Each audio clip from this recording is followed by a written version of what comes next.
en el esclarecimiento de las situaciones económicas de nuestro país.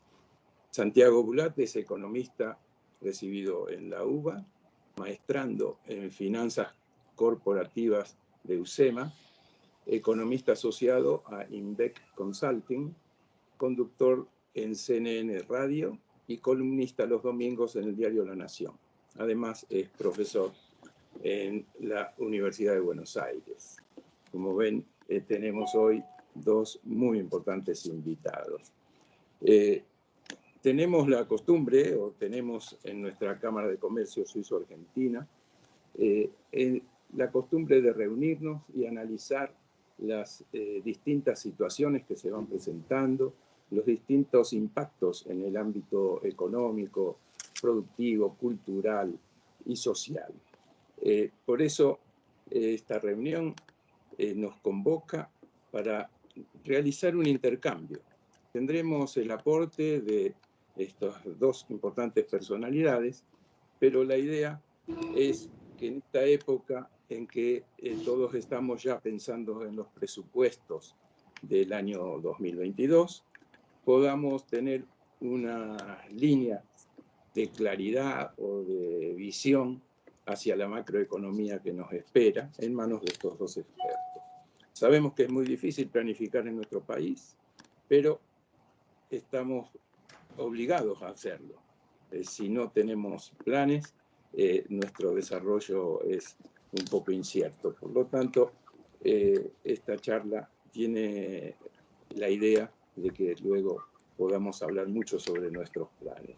Tener claridad sobre el 2022 que nos espera es el objetivo que nos da esta charla. Por lo tanto, no soy yo quien tiene que desarrollar los temas, así que los voy a dejar en manos de estos dos expertos tan importantes que hoy nos acompañan. Por favor, Silvia, sí. Sí, con mucho gusto. Lo que queremos decir es que el sentido de su presencia aquí es que puedan preguntar. Vamos a dejar que cada expositor dé su charla, pero la idea es que puedan preguntar. También quisiéramos hacer mención de la presencia del señor Ciro Beltrametti, adjunto de la Embajada Suiza, que nos ha apoyado mucho en esta reunión. Nos acompañan, solo para contar una cosa más, desde Tierra del Fuego hasta el norte, las comunidades suizas del interior. Bueno, va a haber también preguntas online, así que bueno, las online las vamos a ir recopilando y las de ustedes, cuando ellos terminen, van a tener prioridad. Adelante, por favor. Buenos días a todos, un gusto a los que están acá y a los que están online, la realidad esta mixta nueva que tenemos. Con Santiago, que nos conocemos de antes, gracias a Dios, nos habíamos coordinado para no pisarnos y repetir lo mismo, o cosas parecidas, o no contradecirnos. Y él hacía lo internacional y actividad, y yo hacía lo fiscal y monetario. En ese orden iba a empezar primero él, pero no importa, empiezo primero yo. Sepan que en un orden lógico debería haber empezado él, pero bueno, si tienen la presentación... Tuvo un inconveniente en el tránsito, mil disculpas. La ponemos. A mí me gusta pensar... Podemos hacer buenos balances de riesgo y sí podemos hacer evaluación de situaciones. Entonces podemos pensar qué es lo que va a pasar, cuáles son los riesgos, si se hace determinadas cosas y si es más o menos probable que se hagan determinadas cosas. No creo en eso de que tenemos la bola de cristal y les vamos a contar exactamente qué es lo que va a hacer el gobierno, menos con un gobierno que maneja tanto nivel de incertidumbre. Pero bueno, en el frente fiscal, la primera diapo, eso es lo que dice el presupuesto y eso se salió. Y eso es lo que tenemos hasta ahora. Básicamente es el resultado fiscal. Van a ver que este año el resultado fiscal está bastante, no quiero decir la palabra maquillado, pero sí está bastante sucio, porque tenemos dos ingresos extraordinarios muy importantes. Uno que es el aporte extraordinario, que originalmente no había sido presupuestado, que más o menos terminó siendo medio punto del PIB, y luego tenés los DEG, que finalmente fueron ingresados presupuestariamente como ingreso corriente, como transferencia corriente, por 1 punto del producto. Es decir, que tenemos 1,5 puntos del producto de ingresos extraordinarios originalmente no presupuestados, que están contabilizados como ingresos. Entonces, ayer salió el resultado fiscal a las 10 de la noche.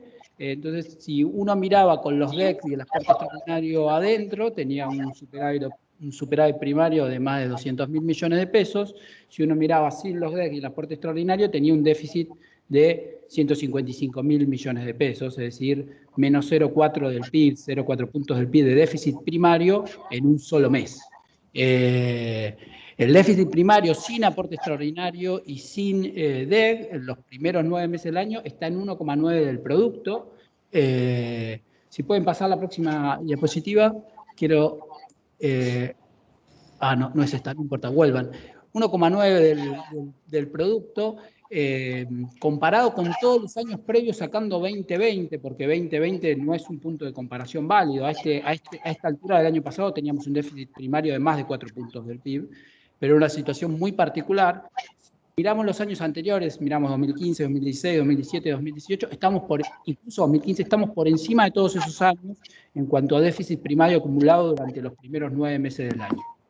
El frente fiscal tiene una estacionalidad muy importante y el grueso del déficit se corre en los últimos 3 meses del año. Entre el 30 y el 50% del déficit primario se corre durante los 3 últimos meses del año. Con lo cual, si estamos en el 9 de septiembre, sin estos conceptos, sin los DEC y sin el aporte extraordinario que en septiembre cayó la última cuota, no hay más, probablemente estemos en torno a un segundito, por favor. De déficit primario, 3,5, 3,8 en la pantalla. Dependiendo de qué pase con la deuda flotante, si dejan un poco más de deuda flotante o un poco menos, pero el gobierno, imputando estos dos conceptos, DEC y aporte extraordinario, probablemente pueda decir que sobrecumplió la meta fiscal y en realidad corrió un déficit primario de 2,3 puntos del producto, frente a un 4,2 que tenía originalmente presupuestado, y no tenían en cuenta el aporte extraordinario, no tenían en cuenta los DEC y tampoco tenían en cuenta los precios altos que tuvimos de la soja entre abril y mayo. Ahí lo que les muestro es alguna discusión reciente adentro del propio oficialismo respecto de qué había pasado con el gasto primario en 2021, si había habido ajuste o no y qué iba a pasar el año que viene. El problema que tenemos cuando comparamos con 2020 es el gasto que estuvo directamente relacionado con la pandemia. Si uno limpia por gasto COVID, digamos, mira el 2020 sin gasto COVID, lo que ve, y el 2021 sin gasto COVID también, que es mucho más bajo el gasto COVID, obviamente, lo que ve es que el gasto primario sigue creciendo. De hecho, durante los primeros 9 meses de 2021, el gasto primario está creciendo por arriba del 7% real anual contra el mismo periodo del año pasado. Y en términos del producto va a terminar el año un poquito por arriba del año pasado. Y si miramos la prepandemia, bastante por arriba del año pasado. O sea, tuvimos una suba del gasto, vamos a tener una suba del gasto primario en relación al producto. Y si miramos la prepandemia, la cosa se empieza a parecer más a 2017. Recuerden que entre 2016 y 2019, el grueso del ajuste de gasto primario se hizo a partir de 2018, porque los 2 primeros años había habido algo de ajuste, como se ve en ese gráfico, pero no había sido tan decidido. El grueso del ajuste se da en 2018 y 2019, con lo cual habremos revertido buena parte del ajuste que se hizo con mucho sacrificio y en buena parte por las malas durante esos 2 años.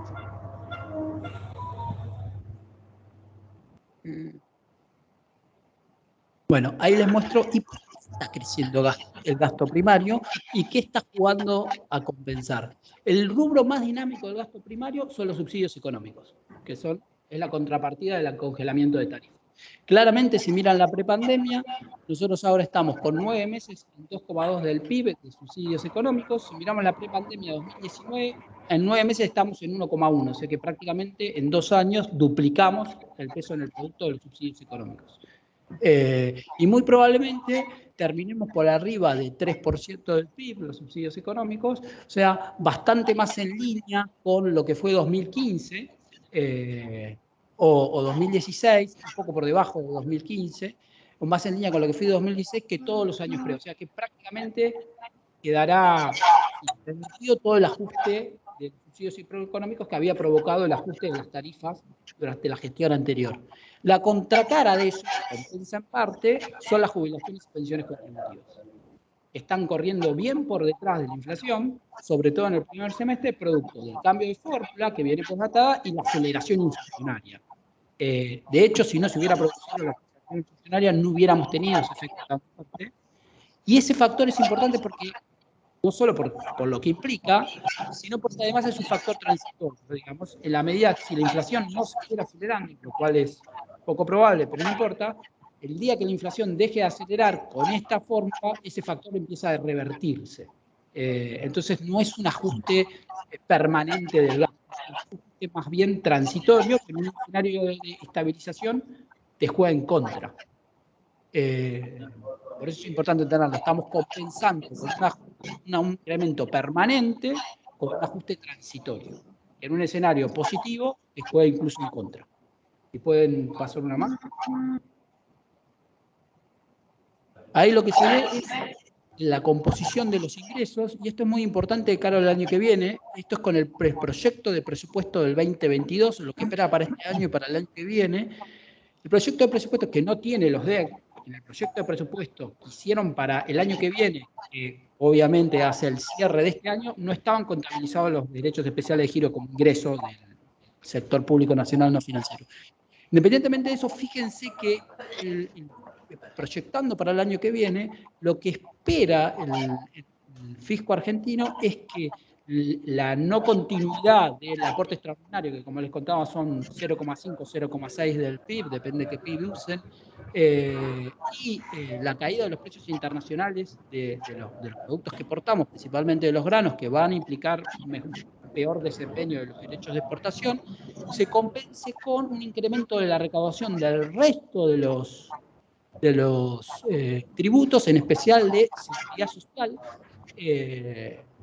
y eso es resultado de un escenario de estabilización. Recuerden que el presupuesto espera que el año que viene la inflación baje y se vaya de progresiva estabilización en torno al 30% anual, que el presupuesto no te explica cómo lo va a lograr, obviamente. El presupuesto supone la estabilización, no te cuenta cómo la logra. En ese escenario de estabilización, un escenario muy optimista de ingresos. Y eso es un dato clave del año que viene, que después también vamos a ver en la diapositiva anterior, les explicaba que para el año que viene ellos prevén un déficit primario de 3,3 del producto. También es muy optimista el mix de financiamiento que ellos buscan para ese déficit primario y las necesidades financieras, porque en realidad están planteando un tercio de adelantos transitorios, porque utilidades para el año que viene el presupuesto no espera, porque ya se las gastaron todo este año. Este año se gastaron las del año anterior y las que venían acumuladas de años previos. Como el presupuesto no prevé un salto tipo de cambio, no genera utilidades contables significativas. Y después las otras dos fuentes de financiamiento que prevé, una es el financiamiento neto, que ahora vamos a hablar un poco de eso, hasta qué punto es no expansivo en términos monetarios, y el otro es... Es importante los supuestos, ¿viste? Nacionales, en un momento que la negociación con el fondo estaba bastante indefinida y verde. Con lo cual, con esto les quiero decir, el presupuesto que tenemos, el proyecto de presupuesto que tenemos, que no sabemos si va a terminar siendo finalmente el presupuesto, es... Yo diría que vayas viendo los gastos fijos.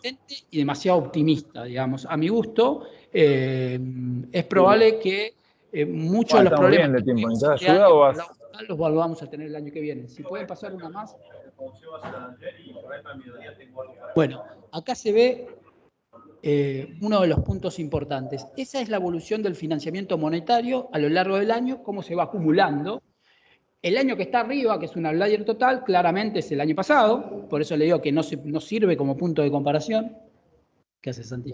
Que no sirve como punto de comparación, pero si ven este año contra todos los anteriores, ven que en 9 meses ya estamos de financiamiento monetario directo en 2,6 puntos del producto. Esto es sumando el dato de ayer. Ayer se conoció que hubo otro giro de adelantos transitorios de 70.000 millones de pesos.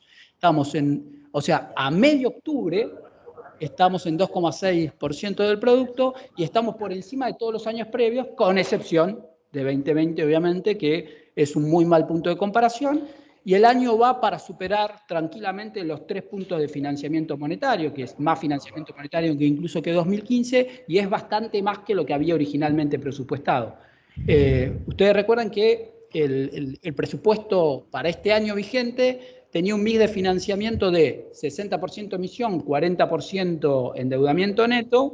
El endeudamiento neto, como vamos a ver, viene corriendo muy detrás, y lo que está corriendo muy delante es la emisión monetaria, que está supliendo ese agujero con utilidades que ya se gastaron todas a esta altura del año, ya se gastaron los 800.000 millones de pesos que estaban presupuestados para utilidades, y adelantos transitorios que estaban muy exigidos, la capacidad desde el punto de vista de la Carta Orgánica del Central, y entonces hicieron la maniobra contable con los derechos especiales de giro, que los contabilizaron como ingreso, se los vendieron al Central, el Central emitió pesos, y con esos pesos lo que hizo el Central fue cancelar adelantos transitorios para recuperar capacidad de financiamiento vía adelantos transitorios, y es lo que está usando durante todo octubre. Durante todo octubre emitió ya 140.000 millones de pesos, más o menos, 145.000 en términos netos, porque en realidad hubo uno que emitió y después devolvió la mitad, digamos, pero en términos netos 140.000 millones de pesos de adelantos transitorios, y el último puchito de utilidades de vengadas que quedaba. Sí, yo no tengo problema.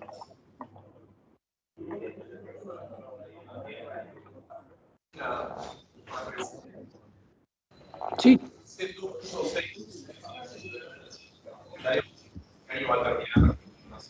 Sí.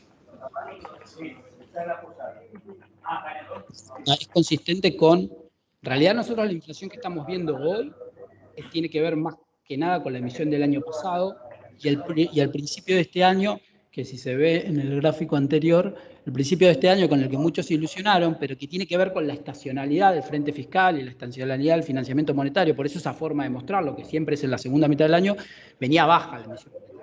Muchos se ilusionaron con esos primeros 4 o 5 meses, fíjate cómo después se dispara. Lo que es la inflación que vimos en lo que va del año tiene que va a ver más que con 2 factores que se van a ver en las próximas diapos, pero no hay problema, que tienen que ver con la fuerte emisión del año pasado y cómo corrigió la demanda de pesos. La demanda de pesos el año pasado, primero entre la incertidumbre, absorbió ese fuerte aumento de la emisión monetaria, y después cuando empezamos a abrir el ASPO, por eso empieza a acelerar la inflación en parte, la demanda de pesos empezó a moverse, empezó a circular los pesos, y entonces empezamos a ver el impacto en precios de toda la emisión. Por eso la aceleración de la inflación en el primer trimestre del año, los primeros 4 meses del año, con el pico inflacionario de 4,8, no es en un periodo donde la emisión directa para financiar al Tesoro estuviera muy alta, digamos. Probablemente esta emisión lo que nos ayuda a entender es por qué la inflación va a seguir alta, e incluso tiene todo para acelerar y no para desacelerar. Tiene que ver más para adelante, y sí nos explica lo que está pasando con las brechas ahora, porque en las brechas y en el mercado de cambios sí impacta mucho más rápido, digamos. Pero en precios, en su mayor medida estamos viendo la emisión del año pasado y lo que pasó con la demanda de pesos después de la salida del ASPO.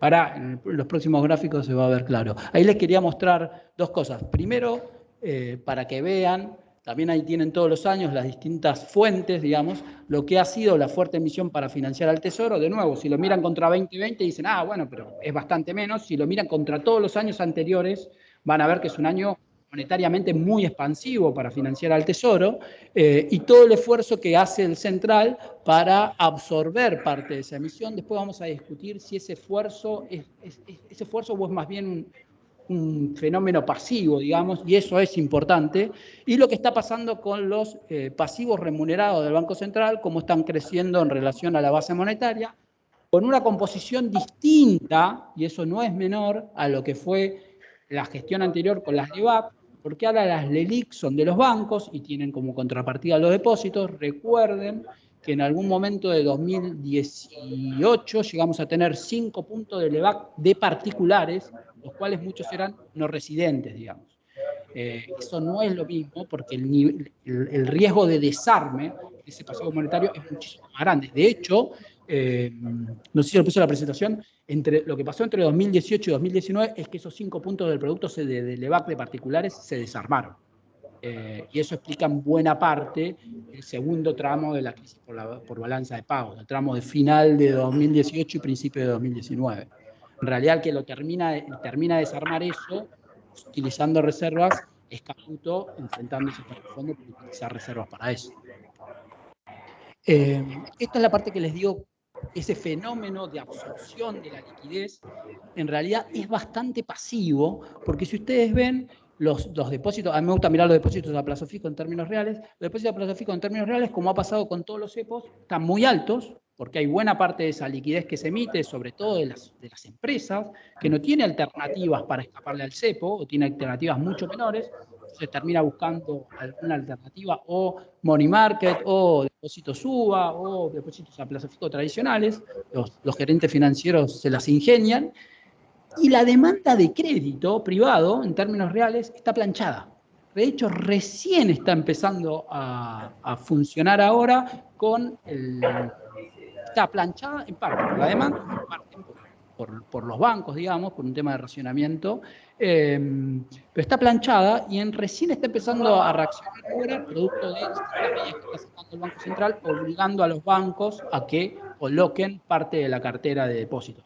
Los bancos hoy tienen más del 65% de los depósitos líquidos, y ahora vamos a ver qué se entiende por liquidez. Pero bueno, básicamente lo que tenemos es que la liquidez vuelve pasivamente al central. De hecho, el central no sube la tasa de interés que paga por los pasivos remunerados desde el año pasado, con una inflación que vino y ahora se va de nuevo, y raciona las licitaciones del LELIQ. O sea, no coloca todo lo que le ofrecen, rara vez coloca todo lo que le ofrecen, y lo que no entra en LELIQ termina yendo a pases, que paga una tasa significativamente inferior a lo que pagan las LELIQ. Nosotros en la jerga le llamamos la Siberia de los pases, digamos. Ahí está lo que les contaba de lo que fue, ese es el M2, el naranjita es el M2, el naranjita es el MAE, es la actividad, es el nivel de actividad, el verde es el M2 privado, desestacionalizado ambos, en pesos constantes, digamos, deflactado por inflación. Y ahí van a ver cómo el año pasado se combinó la caída de la actividad con la suba del M2 por la emisión fuerte para financiar el ASPO, y después cuando la actividad se recupera, se da el efecto inverso. Se da el ajuste del M2 real por el alza de la inflación. Y de eso, de la unión de esas dos cosas, surge lo que está al lado, que se ve todavía mucho más claro, que es la velocidad con la que circulan los pesos, digamos, como la velocidad después de la crisis. Fíjense a dónde se fue la velocidad de circulación cuando tuvimos la crisis de 2018-2019, la caída fuerte que tuvo producto de la emisión con el ASPO, y cómo eso empezó a corregir ni bien salimos del ASPO. Por eso los economistas el año pasado decíamos, che, la inflación tiene todo para acelerar. Si no va a acelerar, contame qué vas a hacer para que no acelere, porque que me diga que no va a acelerar no es creíble, porque veíamos eso, que aún no emitiendo, la demanda de pesos iba a ajustar, la velocidad de circulación iba a ajustar, y buena parte de toda esa emisión iba a ajustar vía precio, que fue lo que terminó pasando. Y ahora está estabilizada en niveles que son un poquito más altos a los últimos cepos, si se fijan, y la pregunta es, que yo siempre me hago cuando miro este gráfico es, ¿por qué la demanda de pesos va a ser mejor ahora que en 2018-2019? Y si la respuesta es porque hay cepo, entonces tenemos un problema, porque significa que no podemos salir del cepo. Sin un plan de estabilización y sin credibilidad. Y la discusión entonces sería, ¿tenemos un plan de estabilización y tenemos credibilidad para implementarlo? Bueno, ahí se ve miren, justo estaba este gráfico que yo les adelanté antes, ahí se ve el negrito ese que llegó a 5 puntos del producto, esas eran las LEVAC en poder de los particulares. Fíjense cómo en un año, además de desmonetizarse la economía, caer mucho el nivel de pesos contra el producto, fíjense cómo se desarmó, y también fíjense que esas LEVAC en poder de los particulares en realidad venían de antes, no es que empezaron en 2016, ya existían y habían empezado a crecer fuerte en algún intento de service que hubo medio fallido en 2014 con Fábrega en el central y Kicillof como ministro de Economía. Bueno, eso es para que vean las reservas netas, eso es a septiembre. Septiembre es estimado, todos los otros datos son oficiales del Banco Central y del Fondo Monetario Internacional, las netas y las netas líquidas. Si se fijan, digamos, ya prácticamente estamos como, o sea, los DEC impactaron en reservas, pero prácticamente estamos ya como si no hubieran impactado, digamos. Estamos prácticamente con las reservas netas, líquidas, estamos prácticamente en la situación anterior. Eso se debe a que hubo un pago al fondo y además los últimos meses, antes del último endurecimiento del cepo, el mercado de cambios le consumió muchas reservas al Banco Central, de ahí el último endurecimiento del cepo, de ahí la pisada sobre las importaciones, porque el mercado oficial le estaba costando muchas reservas al central, y de ahí la segmentación en los paralelos formales, el CCL y el MEP, donde se creó el nuevo segmento para los globales, para la L30, digamos, y todo el resto, y el central sigue interviniendo ahora, pero solo en ese segmento y con posibilidades de arbitrar del resto muy reducidas. Bueno, eso es lo que les contaba de la liquidez bancaria. Está muy alta, está muy líquido los bancos, tienen muy poco colocado los depósitos, pero lo que me interesa que vean de ahí es cómo va, a partir de mayo, empezó a aumentar la porción de la liquidez bancaria que está colocada en bonos del sector público, ya sea un bono particular, que es el TI 22P, el BONTE 2022, y otros bonos que tienen que ser más de 180 días y son en su mayoría denominados en SER, que se crearon con la última modificación de la normativa del Banco Central de Liquidez. Fíjense cómo se ha incrementado la porción de los bancos colocados en esos dos bonos, y eso lo que nos lleva a entender es lo siguiente: todavía es poco el nivel de exposición de los bancos o sea, esto también sirve para entender es que todavía es poco el nivel de exposición de liquidez de los bancos al Tesoro, pero que el Tesoro está recurriendo a eso. El Tesoro, que está teniendo problemas para financiarse con deuda, está diciendo, hay mucha liquidez en los bancos, coloquemos deuda contra eso. Y eso es importante porque significa que en realidad el endeudamiento es monetariamente expansivo. O sea, cuando vos me dijiste que ibas a hacer 60 emisión, 40% deuda para no emitir tanto, ya no es cierto eso.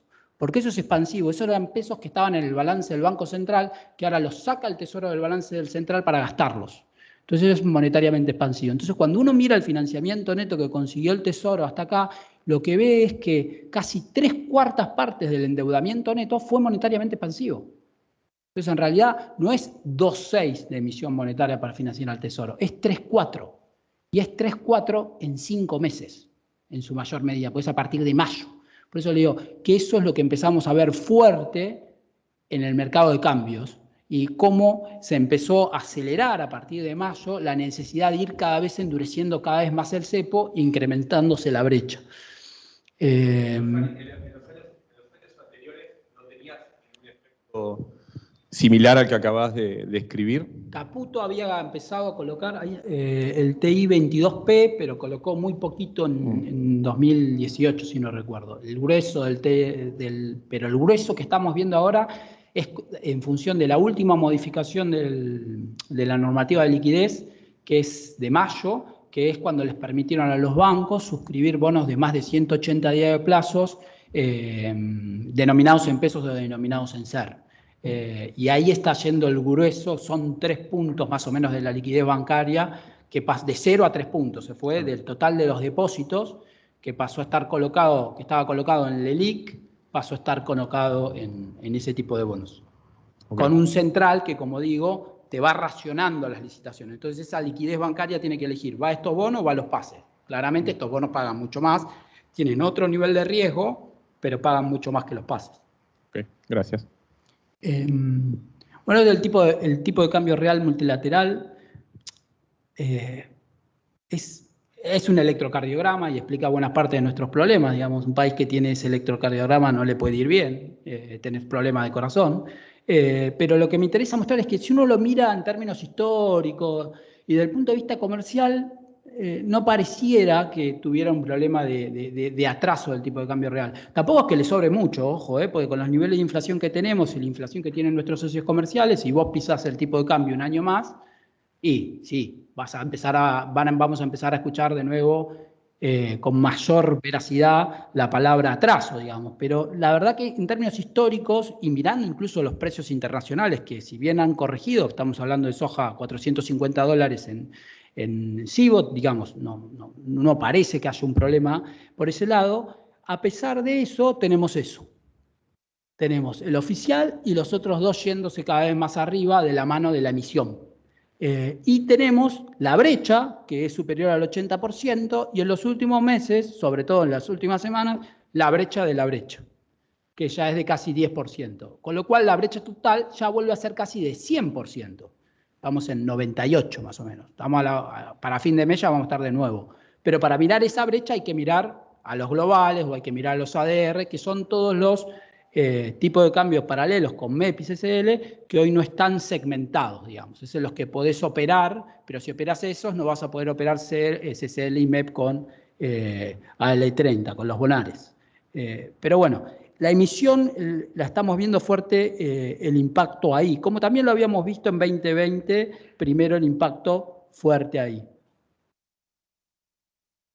Acá, bueno, la inflación. Entramos de nuevo en un régimen de 50% de inflación interanual con tarifas atrasándose y tipo de cambio pisado, lo cual es preocupante en ese sentido, porque incluso en un escenario optimista vos decís, el gobierno va a hacer lo que tiene que hacer en el corto plazo implica más inflación, y esa más inflación empieza a actuar arriba de ese piso del 50%. Y de hecho, ese piso del 50% tiene mucho no transable, y la inflación en no transable, la característica que tiene bastante más inercia, digamos. Y al lado me gusta mostrar el grafiquito donde tienen corriendo las tres curvitas entre sí, tienen a estacionales, regulados y la núcleo, para mostrar algo que es, la inflación está en torno o levemente por encima en los últimos meses de 3% mensual. Quedó un poquito más arriba, un poquito más abajo, depende de los estacionales y de lo que hagan con regulados. Si imputan algo nuevo a regulados, como imputaron en agosto, te va a dar bastante más abajo, pero a la larga está en torno a 3. Y la expectativa es que después de las elecciones acelere y se vaya arriba de 3. 12 meses arriba de 3. Gracias, Santi.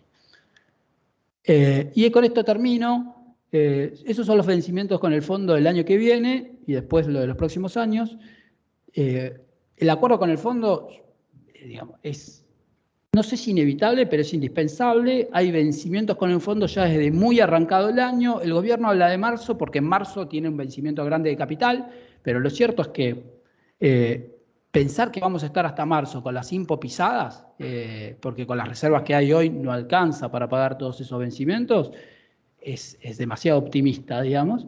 Pero bueno, con eso yo voy a cerrar lo fiscal y lo monetario y después haremos las conclusiones juntos. ¿Te parece, Santi? Dale, perfecto. Entonces ya le doy paso a Santi para que haga un segundo internacional de actividad al final. Yo quería hacer una pregunta. Sí, me parece. Quizás al citar el nombre de tu libro inspiraron mi pregunta. Si entiendo bien, por hacer o por no hacer, vamos a un panorama de mayor inflación. Sí. Vamos, la inflación tiene todo para acelerar, repito, y lo que tendrías que hacer para que no acelere, no en el corto, en el mediano o largo, requiere un nivel de credibilidad que el gobierno no tiene. Con lo cual, pero después si quieren lo profundizamos cuando Santi termine, porque tiene cuestiones de costeto internacional. Creo que ese escenario no es muy probable, digamos. Bueno, lo veo poco muy probable. Bienvenido, Santiago. Esperamos el panorama internacional. Perfecto. Bueno. Señor, perdone. Yo quiero agregar una pregunta a lo que acabamos de decir vos. Hablaste de las posteleccionarias. Bien, pero algún fundamento tenemos que tener. Hablamos de que se va a incrementar la inflación. ¿Tenemos márgenes? ¿Tenés rangos? Sí, bueno, por eso después lo profundizamos, pero eso depende mucho de qué finalmente termina siendo el gobierno, que podríamos resumirlo en tres opciones: se radicaliza, intente un service o intenta un plan de estabilización, digamos. En esas tres opciones sería distinto, pero yo te diría que la inflación tiene todo para ir a un nivel de arriba del 60%, 60-70% tranquilo, sin despeinarse de más, sin hacer supuestos demasiado duros. Vamos a tener que ver algo concreto para que eso no ocurra, al menos un service. Después discutimos qué es un service y qué tan probable es. Gracias. Bueno, gracias por la invitación. Antes que nada, pido disculpas estaba llegando 8:30 y tuve que volver para Núñez, así que fue una mañana movida. Bueno, pero un gusto estar acá.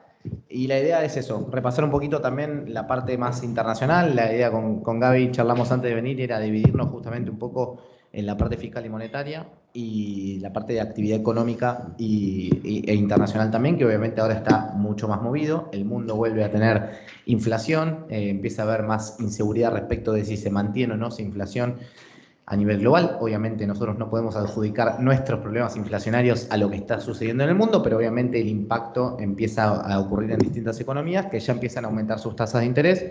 Argentina no planea ser parte de ese aumento de tasas. Así que esto vamos a ir por estos dos lados, ¿no? La actividad global y el frente real, los dos puntos a seguir ahora. En primer lugar, bueno, lo que estamos viendo en términos de la pandemia y demás, el otro día salía el informe del Fondo Monetario Internacional hablando de dos riesgos en particular. Uno tenía que ver con los rebrotes o con que la eficacia de la vacuna sea menos eficiente en los próximos 6 meses, digamos de alguna manera que empiecen los contagios, un rebrote bastante extensivo. Si uno ve cómo viene la vacunación, economías avanzadas vienen mucho mejor, economías desarrolladas en desarrollo, perdón, algo mejor, y las economías obviamente más pobres vienen bastante por debajo. Pero efectivamente está ese riesgo, y por otro lado que la inflación se vuelva de alguna manera mucho más persistente, ¿no? Así que esos son los dos puntos quizás a monitorear en la parte más internacional.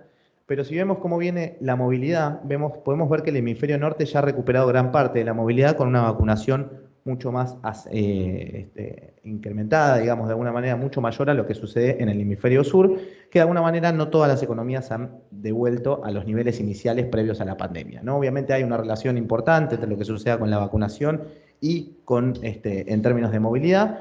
No es 100% así. Por ejemplo, Uruguay tiene una gran parte de la vacunación y no necesariamente la movilidad ha vuelto a niveles iniciales, pero hay una relación bastante clara de cómo se vuelve a eso. Obviamente depende de las estaciones en las que se encuentre cada uno de los países, y depende también obviamente de si hay rebrotes o no dentro de las distintas economías, ¿no? Ahí vemos obviamente a Argentina, que estaba en el último punto.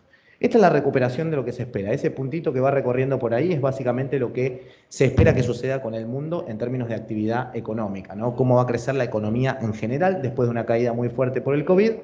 Básicamente se espera un crecimiento de la economía de cercano a 5,9%, 6% para el año 2021. Pareciera que eso no tiene grandes cambios en la perspectiva a nivel global.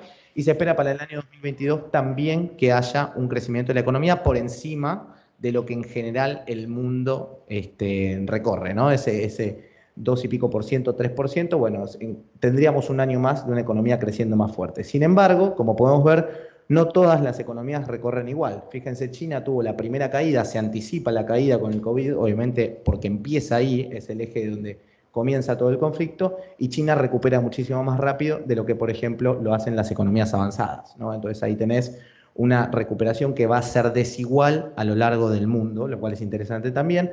Los emergentes recuperarían algo más rápido en este sentido. Ahí podemos ver un poco cómo queda el mapeo, tanto en Latinoamérica de cómo queda a nivel global, que podemos ver que Argentina es de las economías que más le va a costar la recuperación total, siendo una de las que más cayó en una primera instancia con el COVID. Perú le pasó algo parecido, pero la recuperación va a ser más acelerada, y Chile y Brasil, por ejemplo, son dos economías que recuperarían parte de este crecimiento. Argentina, por gran parte por lo que venía contando Gaby, creo que nos vamos a detener después más en eso, hay bastantes dudas de que esa consolidación de cerca del 2,5%, 3% que se espera, bueno, se pueda concretar, ¿no? Es como una vulnerabilidad todavía bastante evidente en busca de un plan económico o un programa económico que defina si ese crecimiento va a ser así. Pero obviamente dentro de el crecimiento del mundo hay dos riesgos latentes, como veníamos comentando, que son estos, ¿no? La inflación. Fíjense, el gráfico de arriba lo que vemos es, bueno, el gráfico de acá lo que vemos es cómo va a ser esa recuperación, hablando de economías avanzadas, emergentes y la economía global, y dónde están las mayores preocupaciones, que como podemos ver, las dos olas más fuertes a nivel global ya pasaron, pero empieza a haber nuevamente con la confirmación de muertes, por ejemplo en Reino Unido, por ejemplo en Rusia y demás, bueno, cierta complicación con la reaparición de nuevas cepas o con una vacunación que no ha sido tan efectiva dependiendo de la vacuna en cada uno de los casos. Y arriba, lo que estamos viendo es la inflación. Un punto acá que me parece interesante hacer en relación a lo que pasó con otros momentos en los cuales el mundo fue fiscalmente mucho más agresivo o hizo programas muy expansivos, como por ejemplo en el año 2008, es que la gente en aquel momento, la tendencia fue a que el ahorro no aumentó tanto, y lo que vemos ahora es que este programa fue, particularmente en Estados Unidos, mucho más agresivo que lo que fue en el año 2008, incluso en términos reales y todo, y la gente tendió a ahorrar ese dinero. Cuando uno genera mucho excedente de ahorro, digamos, genera una capacidad de compra futura. Digo, estamos viendo acciones que están volando por el aire hace mucho tiempo, y estamos viendo también que la persistencia de la inflación puede ser algo más permanente de lo que uno hubiera esperado en otra instancia, ¿no? En una instancia en la cual solo te hubiera servido para la recuperación de consumo inmediato. Bueno, lo que vimos ahora es que eso no pasó y la gente justamente ahorró gran parte de ese dinero, ¿no? Entonces, esa me parece que es una diferencia un poco trascendental a la hora de entender si este fenómeno es más permanente o no. Obviamente, lo que pase con las commodities, lo que siga pasando con las tasas de interés, va a ser fundamental a la hora de entender la permanencia o no. Y el otro riesgo que marcan en este sentido tiene que ver justamente con las tasas de interés. Digo, si uno quiere llegar a una economía que esté de alguna manera recalentada, con mayor consumo, con mayor empleo, con mayor actividad económica, el hecho de no aumentar la tasa de interés para que eso ocurra te puede generar todavía una permanencia mayor de la inflación. Entonces, caso contrario es aumento la tasa de interés ahora, resigno algo de actividad económica y de esa manera puedo frenar la inflación. Ese trade-off lo va a ir viendo cada economía. Hoy la Fed, bueno, dentro del directorio de la Fed están alerta de cuál es el camino a seguir. Por ahora no habría suba de tasas de interés inmediatas, sí para el año 2022, que vuelva a ese sendero de crecimiento. Nosotros tuvimos desde 2009 hasta el año 2015 tasa de interés prácticamente cero. Ahí había empezado un comienzo de suba que terminó pulverizándose de alguna manera luego del COVID. Pero el trade-off va a estar ahí. Subo la tasa para que no se me descontrole la inflación, resigno algo de actividad económica y creo que lo que vamos a transitar globalmente va a tener que ver con eso, obviamente para economías que no funcionan de la misma manera, ¿no? Obviamente si vemos un poco lo que sucede con los commodities en este último tiempo, vemos que hemos tenido hoy el gran punto a seguir me parece que tiene que ver con la energía. Hoy está habiendo muchos conflictos dentro de todo lo que tiene que ver con el petróleo y el gas. El gas está llegando a niveles históricamente altos. Obviamente por conflictos también geopolíticos y donde no hay un poder de cartelización como sí ocurre con el petróleo. Ahí eso es un punto quizás interesante, pero la OPEP tiene, digamos, un mayor poder de control en este sentido. Y hoy, por los conflictos que hay en Mongolia y toda la historia, bueno, el gas está llegando a niveles realmente muy elevados.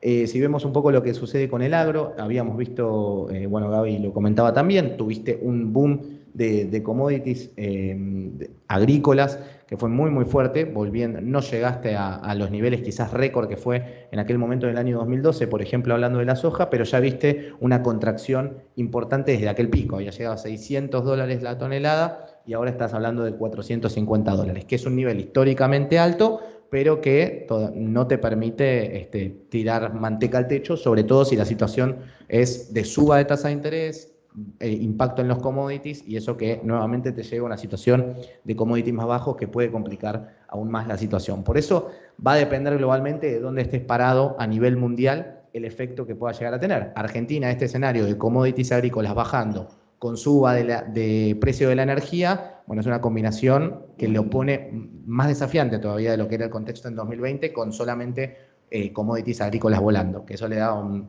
una entrada de dólares mayor y además digamos, fiscalmente podías recaudar muchísimo más. Entonces, el escenario, si se da vuelta en este sentido, si se consolida esto, Argentina le pone otro desafío que ahora sí llega por parte del mundo. Yendo un poco a actividad económica, me parece que hay muchas cosas para analizar, me parece que la parte monetaria va a ser fundamental a la hora de entenderlo, pero lo que sí estamos viendo es que es una recuperación ahora de la actividad económica que es más bien homogénea y que estamos sujetos a, bueno, qué es lo que pase, no sé si después de las elecciones, donde las expectativas todavía están muy caídas, pero donde la situación es bastante límite, ¿no? Donde si no hay un plan de estabilización, bueno, es difícil poder pensar en una economía que se recupere sostenidamente durante los próximos años, ¿no? Así que en este sentido, cuando vemos lo que pasa en términos de actividad económica, hemos visto, este es un gráfico que va desde 2013 hasta acá, pero si tomamos de 2011 la dinámica no hubiera cambiado. Argentina viene en un proceso de estanflación con una inflación acelerándose, como bien comentaba Gaby, que no vamos a ver que se desacelere el año próximo, por lo menos yo comparto esa mirada. Y lo que vemos en este año, básicamente cuando uno analiza los datos de actividad de este año en particular, vemos que estamos en los mismos niveles de enero en términos estacionales. Entonces, este año la economía no creció. Y vos me vas a decir, pero ¿cómo me venías diciendo que iba a crecer cerca de 6-7% este año la economía, 7% para ser más precisos? Eso tiene que ver con un efecto puramente estadístico, que es que el año pasado tuviste un golpe brutal en tu economía, solamente por mantenerte en esos niveles vas a mostrar un crecimiento promedio anual que te va a dar cerca del 7%. Pero esto no quiere decir que la recuperación se haya consolidado, y esto es importante, porque cuando uno hace una comparación en términos regionales, Argentina se muestra como la que más abajo está. Entonces, una economía que no ha logrado, por lo menos, revertir esta situación para demostrar el largo plazo. El presupuesto espera un crecimiento en torno al 4%.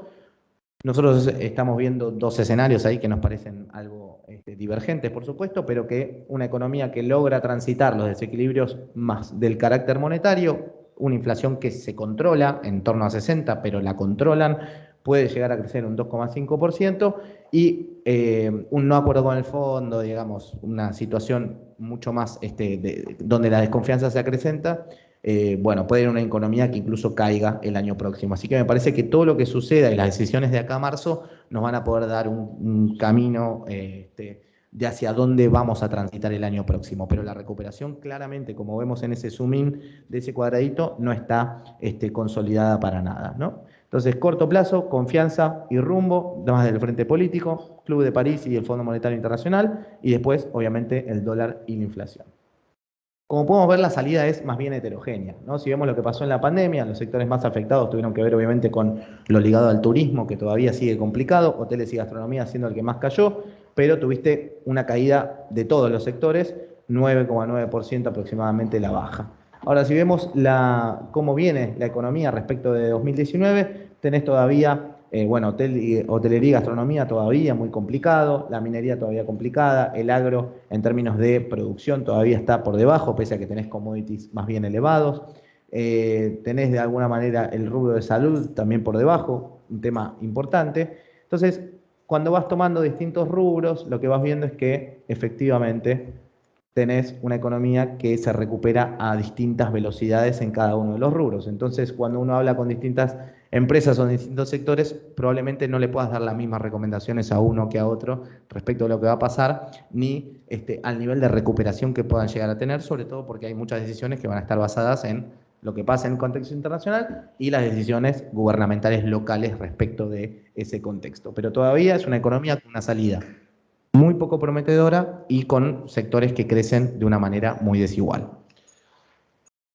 En términos de cómo viene por el lado de la demanda, vemos, básicamente exportaciones que vienen incluso encima de las importaciones. Acá un punto a seguir importante tiene que ver con, obviamente, cómo sigan los precios internacionales y cómo siga también el cepo cambiario, ¿no? A las importaciones. Gaby decía, tenemos un tipo de cambio que hoy en términos comerciales no está mal, eso también es con un cepo en el medio, digamos. Entonces habría que ver cómo se da esa dinámica en un contexto en el cual no tuvieras un cepo cambiario, a ver si te cierran igual las cuentas o no te cierran igual las cuentas. Pero en este contexto, desde el lado de las exportaciones, eso viene creciendo, el consumo viene retomando niveles mucho más interesantes, digamos. También tiene que ver con un cepo cambiario, también tiene que ver con que no estás viajando al exterior como lo hacías en otros años, digamos, todo lo que antes por ahí iba a servicios, ahora empieza a estar más en consumo de bienes, que no es un dato menor. La inversión repunta a costa de dos temas en particular, uno tiene que ver con importaciones de maquinaria y el otro tiene que ver con la construcción, el aumento del gasto en ese sentido, y después el gasto real, que como vemos nuevamente, tuviste un salto muy fuerte en 2020 y ahora te va a hacer una contracción respecto de aquel 2020, pero todavía se dicen niveles elevados de gasto público, que si uno mira cómo va a terminar este déficit, ¿cuánto dijiste este déficit? Este año, no, dije que iba a terminar sin los DEC y sin el aporte extraordinario en 3.5, 3.8. 3.5 y el año que viene estamos presupuestando 3.3, o sea, no estaríamos yendo a un ajuste importante. De gasto, ahí mostré que sin gasto primario COVID no baja. Claro, exactamente. Entonces, con lo cual no estamos yendo a que eso afloje en un contexto en el cual estamos medio complicados. En términos de lo que hay que pagar hacia adelante, bueno, obviamente los pagos que había que hacer al Club de París se postergaron. La definición hoy está puesta en marzo, digamos, de qué rumbo toma Argentina, si se llega o no, de alguna manera más holgados al año que viene, cómo se transita ese año que viene. Pero yo creo que a medida que vayas postergando estas decisiones, la presión sobre la brecha, la presión sobre las reservas es cada vez mayor, no menor. Entonces, también tiene sus complicaciones estar postergando estas discusiones, que hasta ahora, Club de París, lo postergamos a marzo, y lo que te dicen desde el fondo, básicamente, o lo que se escucha en los equipos técnicos, es el presupuesto que Argentina presentó, bochado, digamos. Ese presupuesto no sirve de nada. No cierra. No cierra por ningún lado, no tiene demasiado sentido, así que tráiganme otra cosa para poder seguir conversando. Así que la gran pregunta, o sea, desde adentro también lo mismo, dicen, básicamente vemos que Argentina tiene intención de arreglar, por lo menos ministro de Economía y presidente nos dicen eso, Mansur también viene y nos dice eso, ahora el papel que me presentan de la ruta hacia dónde llegar a un acuerdo no cierra. Entonces me parece que lo que va a pasar ahora y a partir del resultado electoral es ver un poquito hacia dónde vamos, ¿no? Si hay un escenario de moderación, un programa, confianza, que a veces parece algo, palabras que son un poco difíciles de interpretar, pero son claves a la hora de entender cualquier programa de estabilización. Digo, el otro día me preguntaban por qué una devaluación si iba a cortar o no las brechas cambiarias, y la verdad es que va a depender mucho de qué es lo que haya detrás. No da lo mismo devaluar el oficial en un contexto en el cual haya un programa de hacia dónde está yendo, haya quien te crea para financiarte ese programa, que devaluar en un contexto en el cual no haya ningún tipo de confianza, ajustar tarifas en un contexto en el cual no haya un sendero nominal de hacia dónde está yendo, ¿no? Entonces, me parece que estos puntos, y después esto lo dejo para que nos inviten después del resultado electoral, así nos invitan y charlamos de esto, pero me parece que va a estar bastante definido ahí qué es lo que suceda de acá en adelante. Si hay un programa económico hacia adelante, me parece que Argentina puede ir a una nominalidad muy alta, donde las cuentas se le ajusten en torno a ese 60% que comparto con Gaby, entre 60 y 70% la inflación, pero el problema es si eso se descontrola, ¿no? Si ese 60-70%, pese a tratar de frenar todas las variables nominales, no es suficiente para consolidar, digamos, un programa y el gobierno se le escape de las manos. Yo creo que el mayor riesgo está en si vamos a una inflación alta controlada o una inflación alta descontrolada y mucho más elevada. Así que esto sería todo y les agradezco. Bien. Sí, si querés hacemos un cierre conjunto. Sí, perfecto. Sí, y después ahí Santi dijo, yo dije una cosa y Santi dijo algo parecido. O sea, Santi hizo dos opciones, digamos, el gobierno intenta un ajuste, el gobierno se radicaliza, y yo el de Santi, el gobierno intenta un ajuste, yo lo abro en dos, digamos. Un ajuste sería, tenés dos opciones para simplificar, tenés 1000, pero tenés dos para simplificar. Una sería hacer lo que hay que hacer para ponerle un título, que sería un plan de estabilización. Un plan de estabilización requiere un sendero fiscal, requiere un régimen monetario consistente con ese sendero fiscal, requiere acordar con el fondo, requiere recuperar el acceso al crédito relativamente rápido, con lo cual requeriría también alguna promesa de reforma. La verdad que a mí eso me resulta, mirando al gobierno y lo que pasó después del resultado de las PASO, incluso cómo reaccionó el gobierno hacia dentro de su coalición, me resulta bastante improbable. Me parece que sería probable si hay algo antes, un cambio profundo, una crisis política que cambie la composición del gobierno de alguna manera, pero para eso vas a tener una crisis, vas a tener un cimbronazo significativo inicial. Me parece que lo más probable sería lo digerible por el gobierno en el sentido del ajuste, digamos, de la opción ajuste, es un service, no es un plan de estabilización, es que algo hay en el presupuesto de eso, es intentar moderar algo la suma de los subsidios económicos, haciendo algo con las tarifas, que al gobierno le gusta hablar mucho de segmentación, por ejemplo, poner tasa de interés de la política monetaria positiva, que es algo que el gobierno no ha hecho nunca en estos 2 años, y la tasa de interés positiva no te va a solucionar los problemas de fondo, pero tener tasa de interés negativa te acelera todos los problemas. Porque, por ejemplo, lo que pasa con las importaciones, si yo tengo financiamiento a tasas negativas y pienso que el tipo de cambio después de las elecciones se va, lo primero que hago es empiezo a adelantar importaciones.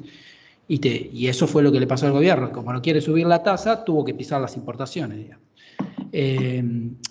Dije, entonces, la política monetaria, política fiscal e intentar alguna racionalización del cepo, porque no podemos seguir con las importaciones pisadas hasta marzo, digamos.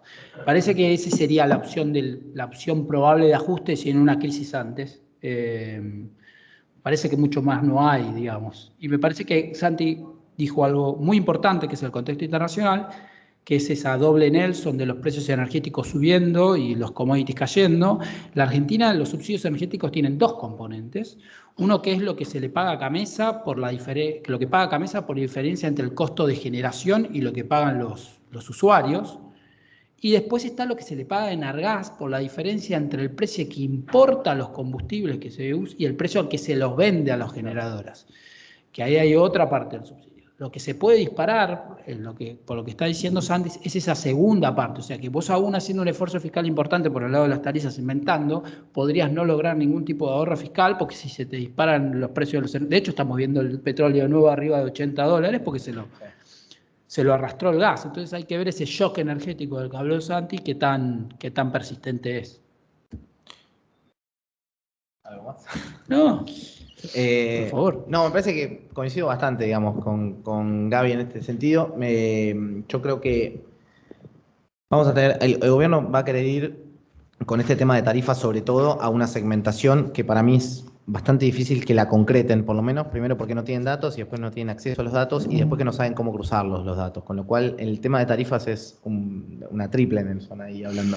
Básicamente, ¿por qué? Porque ven que lo querrían cruzar con datos patrimoniales, pero datos patrimoniales no necesariamente hablan de un flujo, con lo cual puedes estar aumentándole los servicios a una persona que tiene un departamento en Recoleta, pero que en realidad el ingreso que tiene es menor, entonces ahí puedes tener complicaciones. Bueno, son todas como temas sensibles dentro del gobierno que todavía no saben cómo hacerlo, pero la teoría de Guzmán es: vamos a ajustar las tarifas de manera segmentada para 2022. O sea, eso debería comenzar de alguna manera. El otro punto que es interesante, y acá te lo hago a modo de pregunta a vos, Gaby, también, es que están pronosticando que más de un punto del déficit se va a financiar con organismos internacionales. Sí, de eso no tenemos nada. Eso es otra de las inconsistencias. Y es inconsistente de alguna manera. Si no tenés acuerdo con el fondo, tampoco te va a prestar la CAF, no te va a prestar el BID, no te va a prestar el Banco Mundial. No sé. Y aún con acuerdo, es un 1,5 punto de financiamiento neto con los organismos. Neto. No es que te refinancien los vencimientos, sino que te pongan plata fresca, digamos.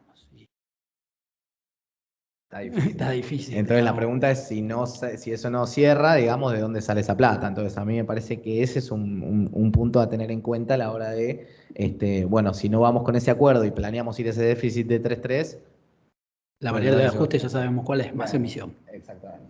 Y más emisión en este contexto, bueno, es cada vez como un poquito más fino, ¿no? Y sobre todo por la aceleración que se viene mostrando en los últimos meses, que también comentaba Gaby antes. Así que creo que vamos a tener que ver dos cosas. Primero, yo creo que las elecciones no va a ser menor.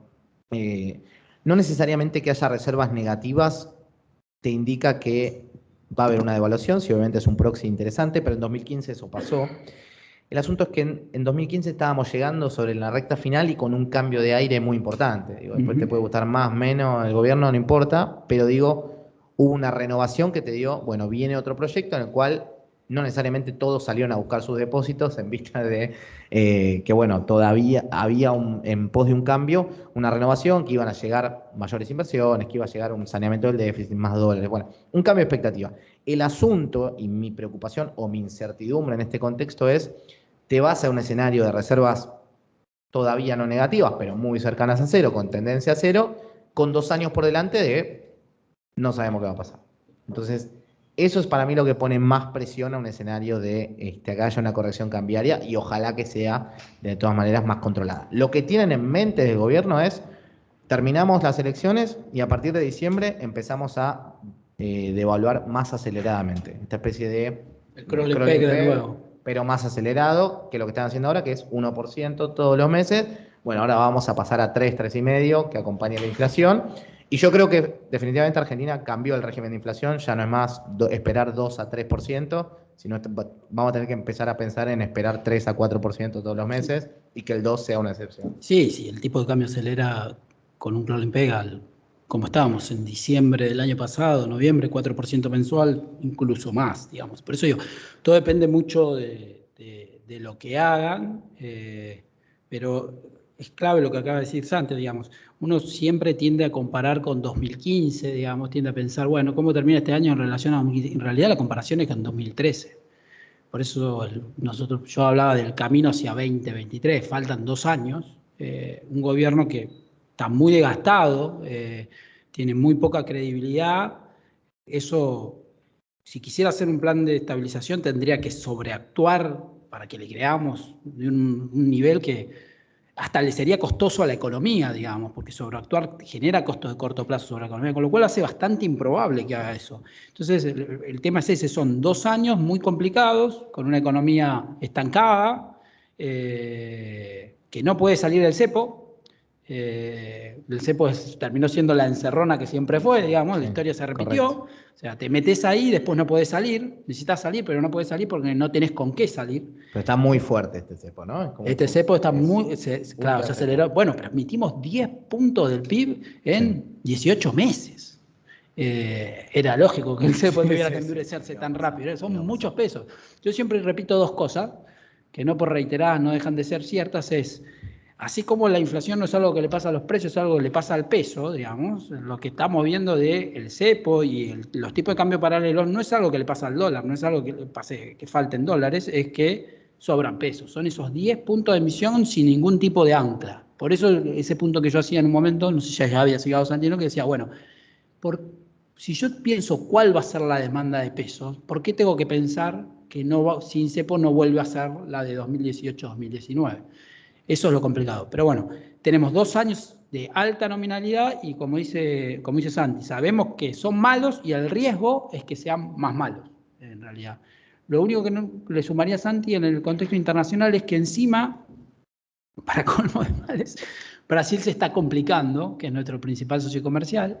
Le viene una campaña electoral por delante complicada. El mercado empieza a esperar que Bolsonaro le dé al gasto, digamos, y Brasil probablemente no tenga un buen año el año que viene. Chile también se está complicando. Correcto. Y si el fondo termina teniendo razón, no suele ser muy bueno en sus proyecciones de actividad del fondo, pero supongamos que tiene razón, China empieza definitivamente a desacelerarse, digamos, y viene con problemas grandes China por el lado inmobiliario. Entonces, tampoco por ese lado es bueno el escenario internacional. O sea, es una perspectiva de 2 años malos con muchos riesgos.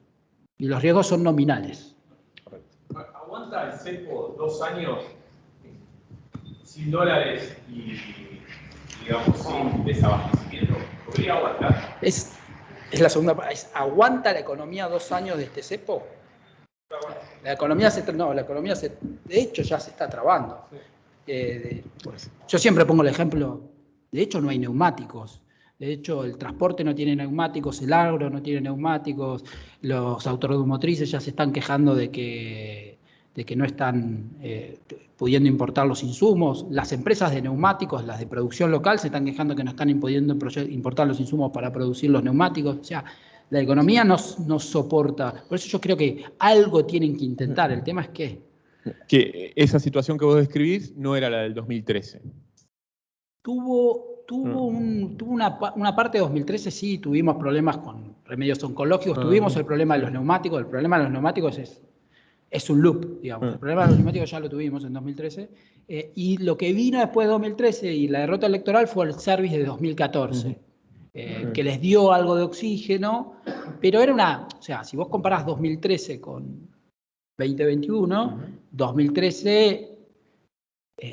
tenías más espalda, el régimen de inflación era más bajo, tenías más reservas, el contexto internacional tenía otras perspectivas, no era un gobierno que estaba tan desgastado, era un gobierno desgastado, pero no tanto como este. Este gobierno es un gobierno desgastado hacia el resto, digamos, de la sociedad y hacia adentro. Es muy complicado eso. Por eso te digo, hay un tema político ahí que no es mi materia, que yo no sé cómo se resuelve después de las elecciones. Pero sí es que si se resuelve por las malas, tiene impacto económico, como lo tuvo después de las PASO, digamos.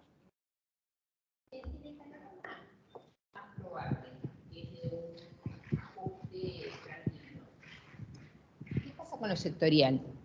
¿Qué podríamos decir en ese panorama probable de sectores a los que les va a ir mejor que a otros? ¿Querés decir vos, Santi? ¿Querés responder vos? A ver. Miren, difícil hay sectores que claramente se benefician entre comillas, porque es pan para hoy, hambre para mañana, del cepo y de la brecha, digamos, eso es innegable.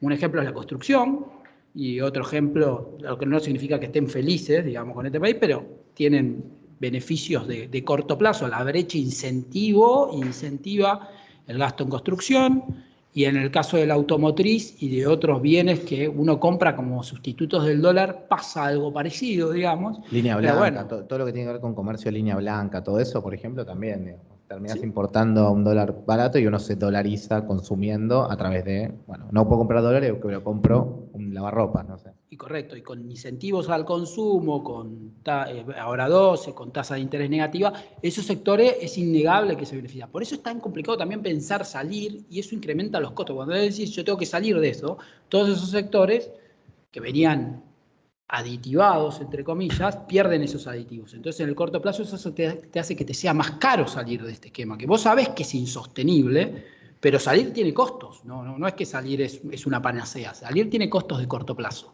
La única forma de minimizar esos costos de corto plazo es con mucha credibilidad, que es lo que el gobierno no tiene. ¿Hay algún escenario donde no se puede salir de... perdón, no te quiso. No. ¿Hay algún escenario donde el cepo, digamos, se rompa? Bueno, me parece que ahí dijo algo Santi muy interesante, que es uno siempre va mirando las reservas netas y va diciendo, bueno, se quedan sin reservas netas. Y la realidad es que nunca se quedan sin reservas, porque lo que te hacen es, antes que pase eso, te endurecen el cepo. Entonces te paran las importaciones y empiezan a comprar de nuevo, que es lo que hicieron en febrero y es lo que están haciendo ahora. Y ahí empiezan a recomponer algo de reservas. Pero el tema son los costos de eso. O sea, eso te para la economía, te dispara los precios. Pensá que estamos hablando de un gobierno que quiere hacer un congelamiento de precios de 1.400 productos y te está emitiendo. Ayer te enteraste que sacó un adelanto transitorio nuevo de 70.000 millones de pesos, o sea, sigue emitiendo y al mismo tiempo te está pisando el precio, te está disparando el precio de los insumos, porque los neumáticos no es que solo no se consiguen, o sea, los que conseguís, los neumáticos desde las cosas que más aumentaron, que no, en los últimos 2 años se triplicaron su precio, una cosa así te das. O sea, lo conseguís mucho más caro, no es solo que no lo conseguís. Y eso para alguien que te dice, bueno, vení, firmaste congelamiento de este acuerdo de precios, es, pero yo no consigo mis insumos y si los consigo los tengo que pagar mucho más caro, ¿cómo hago para firmarte eso? Sí, una consulta. A los efectos de nosotros tenemos que llegar a nuestras oficinas y proyectar el año próximo y poner números. Y en algunos casos no tenemos la oportunidad de hacer escenarios, sino tenemos que poner números concretos. Por lo que entendí, por lo que ustedes manifiestan, habría 3 tipos de escenarios. El primero, que sería el ideal del plan de estabilización, que es divino, pero que todos sabemos que es de muy difícil concreción. El segundo, que entiendo, esto me gustaría confirmarlo con ustedes, que sería el más probable, que sería el del service, más el acuerdo, entiendo. Algún tipo de acuerdo con el fondo. Claro, que creo que ese es el que hablaron del 2,5 de crecimiento, 60 de inflación, sí. Y el tipo de cambio que sigue ese tipo de inflación. Sí, exactamente. Bien. Ahora, el caótico, le pongo caótico, que sería radicalización más no acuerdo. ¿Alguna idea de eso? Yo creo, de nuevo, me parece que, como decía Gaby, la nominalidad va a jugar ahí. Es muy difícil saber dónde termina o cómo ajusta o por cuánto tiempo, ¿no? Porque a veces hemos tenido crisis nominales que en general duran poco, pero que durante esos meses es letal para la economía. Así que me es difícil ese escenario, pero sí, claramente si se radicaliza, si perdés la confianza y demás, es una disparada mayor de la brecha cambiaria.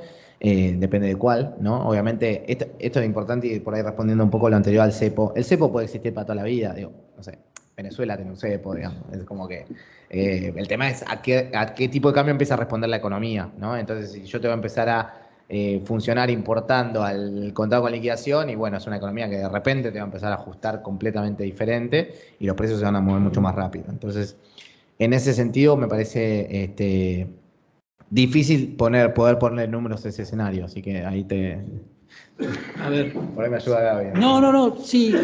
Nosotros siempre fantaseamos, ¿no? Y en la profesión en común, dos que tal vez tengas eso en la cabeza, dos situaciones que son extremas y que son distintas, que es el Rodrigazo y la hiperinflación. Son dos situaciones extremas y distintas entre sí, no son lo mismo. Para las dos faltan cosas. O sea, si vos me decís hoy, mañana tenemos una hiperinflación, yo te tengo que decir, mirá, primero eso no se predice, porque es de demanda, se tiene que caer la demanda de pesos a cero, y segundo, faltan cosas para que yo piense que es probable que mañana la demanda de pesos se vaya a cero. Falta susto. Ahora, ¿qué te puede generar el susto? Y varias cosas. Una crisis política dentro del gobierno y una radicalización te podría generar susto. Sí, creo que deberían hacer algo más. Esa radicalización debería derivar en alguna medida concreta más para que se genere ese tipo de susto. Y me parece que para Rodrigazo no estamos, digamos.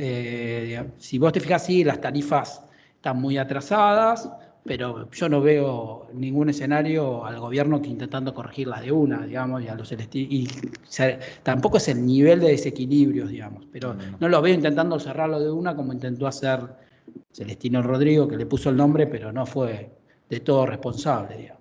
Así que te diría, yo creo que en un escenario malo vamos a una crisis nominal, pero es un régimen, es esto, digamos. Igual es una tragedia, porque tenés una economía estancada que cada vez suma más nominalidad, como decía Santi, hace 10 años tenía un régimen de 25 de inflación, pasó a un régimen de 30, 35 de inflación, ahora está en uno de 50, 55, estamos discutiendo si vamos a 60, 70, 80, 90, 100, un poco más de 100. Todos esos siguen sin ser siguen sin ser Rodrigazo, pero son escenarios trágicos.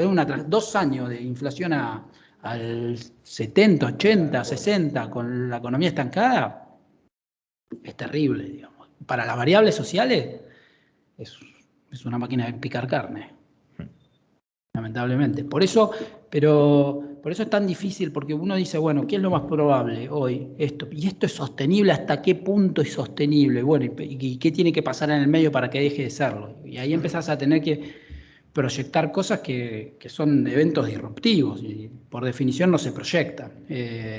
Pero sí, hay riesgos de que la nominalidad se descontrole, incluso haciendo un service, digamos. El service de 2014 no terminó en salir de todo bien y ahora están mucho más complicados en todos los sentidos, digamos. Entonces, riesgos hay. Entonces, yo le digo, si yo me tengo que poner a proyectar, yo no tendría miedo ni de ser pesimista con las variables reales, ni de ser, digamos, ni de esperar nominalidad alta. Bueno, de hecho, el aumento del tipo de cambio, la devaluación en 2014 tuvo un impacto mucho más directo en la inflación, si se quiere, que lo que fue en 2016, por ejemplo, cuando saliste del cepo cambiario. Correcto, es que si vamos a un escenario nominal, no necesariamente va a mejorar el tipo de cambio real. Correcto, sí. Y la brecha, yo dije algo, uno ve el tipo de cambio comercial y dice, bueno, no está atrasado en términos históricos, la verdad, pero vos decís, bueno, ¿cómo cerramos la brecha? Un service, incluso con un plan de estabilización, sin que el tipo de cambio oficial no vaya algo para arriba, ya es impensado. Claro, es impensado, sí, correcto. En la línea de tiempo que mostró el tipo de cambio real multilateral, es cierto que decir, bueno, para términos históricos no estamos tan mal, pero empezar cercano al 2001, sí. Mostraron, y vos ves que pareciera que el business case Argentina le cierra en el tipo de cambio que hubo del 2004 al 2007-2008, donde empiezan los problemas. Que es más alto que lo que es un poco más alto que lo que está hoy. Está bueno eso que decís en varios sentidos. Primero, que los precios de los commodities eran más bajos en ese entonces. Con lo cual ahora, si tomás eso en cuenta, no necesitarías un tipo de cambio real tan alto. Pero es importante eso porque es algo que es una idea, un concepto bastante arraigado, incluso en la política, que Argentina para funcionar más o menos bien necesita 2004-2005. Bueno, 2004-2005 tenía equilibrio fiscal, tenía equilibrio monetario, no tenía dominancia fiscal de la política monetaria, había un superávit primario muy significativo, la presión fiscal era bastante más baja y el gasto primario era bastante más bajo en relación al producto que es ahora. Pero ese tipo de cambio real tan alto está asociado con niveles de pobreza y niveles de salarios muy bajos. O sea, es muy difícil plantearte que para que Argentina funcione, porque es como querer un chancho gordo que pese poco. O sea, vos querés, para que Argentina funcione, querés esos niveles de tipo de cambio real, nosotros todos queremos, pero no queremos lo que eso implica, ¿me explico? Es un chancho gordo que pesa poco. Y ahí es buena parte del problema que tenemos, digamos. Si vos le pedís al tipo de cambio real, que es un resultado, que te resuelva lo que vos no podés resolver, te lo va a resolver por las malas, no te lo va a resolver por las buenas. El país de 2004-2005 tenía mucha pobreza, bajos ingresos reales y además tenía, desde el punto de vista macro, estaba mucho más ordenado. Producto de una crisis que lo había corregido todo por las malas, no producto, pero estaba más ordenado. Tenía superávit fiscal sostenido, pues ya veníamos de varios años de superávit fiscal, y tenía una política monetaria prolijita, digamos, y no había, como había superávit primaria, no había dominancia fiscal de la política monetaria. El tema para mí, perdón la interrupción, es que ahora estás con salarios muy bajos, con una pobreza muy alta y todavía muy desordenado. No es que estamos pagando, decir, bueno, ordenamos, era un caos, lo tuvimos que ordenar y nos fuimos a variables sociales muy complicadas, sino que ya está presente, ¿no? Sí, sumar en el margen en ese sentido se vuelve cada vez más explosivo. El panorama de la pobreza es creciente, ¿no? O sea. O no va a mejorar en el corto plazo como mínimo. No mejorar sí, pero... Y porque el crecimiento que estamos esperando es bastante magro, digamos, si es que lo hay, que es lo que está en duda para el año que viene, y que la inflación es alta. Entonces es muy difícil que las variables sociales mejoren de forma sostenida. Obvio que si comparás contra el ASPO, mayo del año pasado te va a dar mejor, porque es un shock demasiado fuerte, digamos. Pero si lo mirás digamos, con una serie un poco más larga, mirando lo que era 2018-2019, lo más optimista sería pensar que no sigue empeorando, digamos, que se estabiliza en niveles cercanos a los actuales. Más pesimista va a seguir subiendo. ¿Sí? Después hay un tema ahí hay una discusión interesante de para qué han servido el IFE y el AUH y que han permitido que más bajar la indigencia o contener la indigencia que impedir la pobreza, digamos. Que la pobreza sea un poco más llevable, más digna, pero no impedir claro, que la gente caiga en la pobreza. Muchísimas gracias. La gente que está en forma virtual puede preguntar. Y también nuestra mesa. Si no hay preguntas, aprovecho. Ustedes marcaban la evolución de la inversión. Una parte es construcción y el resto es maquinaria. ¿Por qué aumenta? En gran parte por lo que decía Gaby. Yo creo que está muy fogoneado hoy todo por el tema cepo cambiario. Digamos, si vos no sabés cómo dolarizarte, yo si soy del campo y vendo acá mi soja, la vendo a 100 pesos por dólar y encima me retienen y después para salir a comprar dólares por brecha tengo que pagar 180, con lo cual me quedo con nada. Entonces prefiero ir a comprar una maquinaria, comprar no sé qué. Entonces eso de alguna manera el cepo de alguna manera te empieza a generar cierta inversión forzada, o adelantada, o compras insumos o lo que fuere, y con la construcción lo mismo. Uno se empieza a dolarizar, los pesos que no sabe van a pozo y eso empieza a generar de alguna manera mayor incentivo a la construcción, pero es más bien los sectores beneficiados a partir del cepo, creo que viene por eso impulsado, ¿no? Coincido. Claro, también sí, el costo de la brecha. Usaban esos billetes para bajar el costo de la construcción y eso hizo como que... Eso jugó también en los autos, digamos. Esa es la experiencia, es importante eso. Todos nosotros, que somos agentes económicos, aprendemos de las cosas que nos pasan. Y este cepo, además de todo lo bien que dijo Santi, que tiene anterior en contra desde el punto de vista de los agentes económicos, tiene la desventaja que es el segundo, o sea, viene después de otro cepo que duró. Entonces, nosotros ya aprendimos un montón de cosas en las funciones de reacción y reaccionamos mucho más rápido.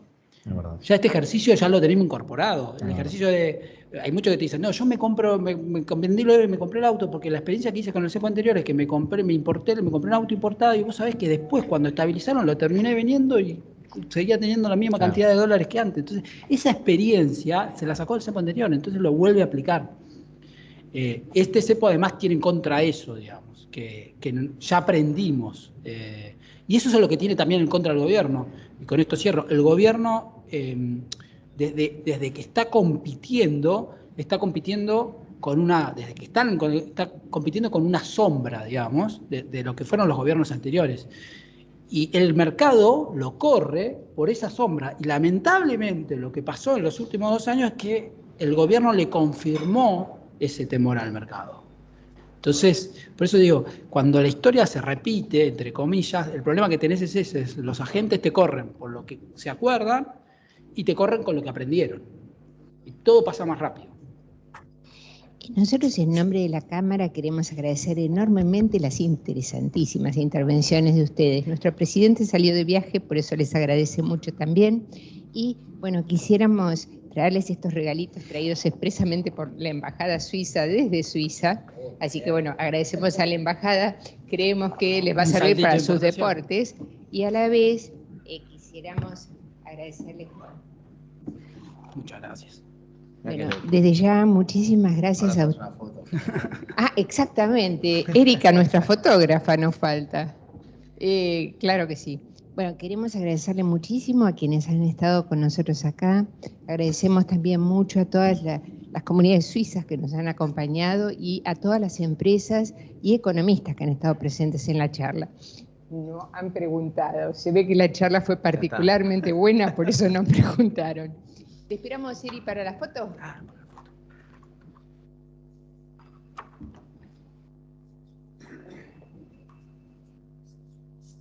Sí, por supuesto. ¿Querés que lo paremos con la bandera? Somos embajadores. Preciosos.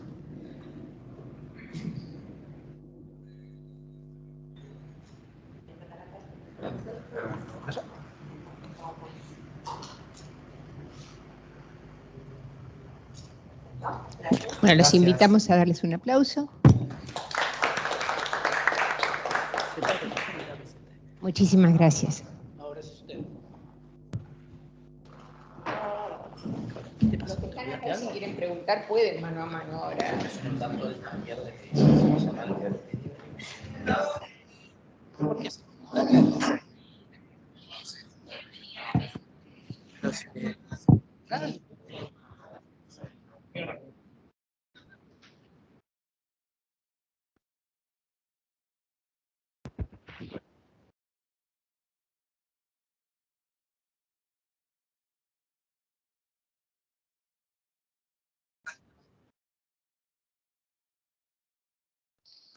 Señor Marchetti.